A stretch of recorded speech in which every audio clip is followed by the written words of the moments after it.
Bank দখল করা হয়নি, ব্যাংক তার মায়ের কুলে ফিরে আসবে ইনশাআল্লাহ। বাংলাদেশের সবচেয়ে শক্তিশালী ব্যাংক ছিল ইসলামী ব্যাংক বাংলাদেশ লিমিটেড।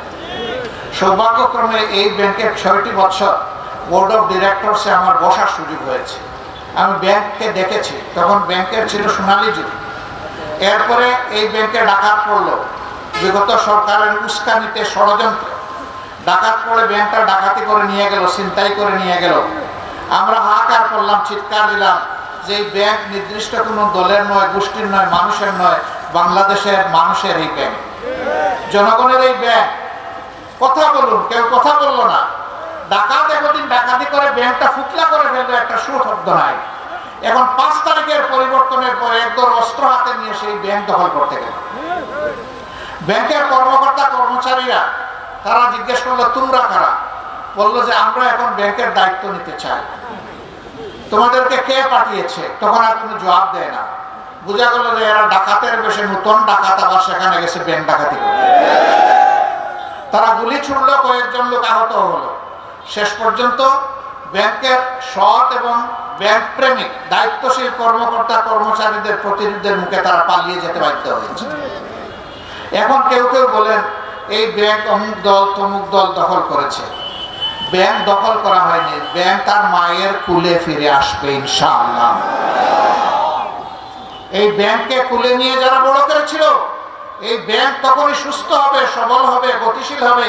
বাংলাদেশের অর্থনীতির চাকাকে এই ব্যাংক সামনের দিকে চালিয়ে নিয়ে যাবে যখন সে তার মায়ের কুলে ফিরে আসবে।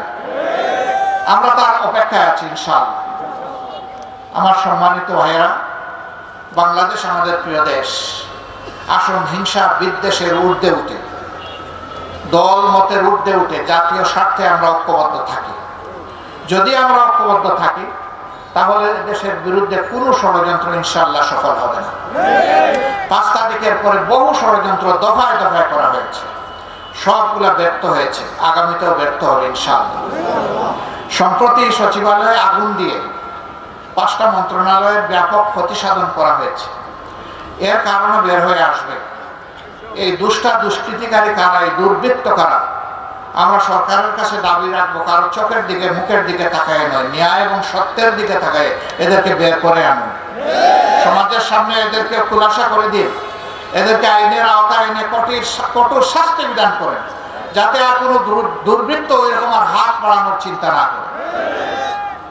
সম্মানিত দেশবাসী, আসুন সেই বৈষম্যহীন একটা সুন্দর বাংলাদেশ, মানবিক বাংলাদেশ গড়ার জন্য, আমাদের সন্তানদের জন্য আগামীর একটা অনুকূল পরিবেশের বাংলাদেশ গড়ার জন্য আমরা ঐক্যবদ্ধ হই। আল্লাহ আমাদেরকে তৌফিক দান করুন।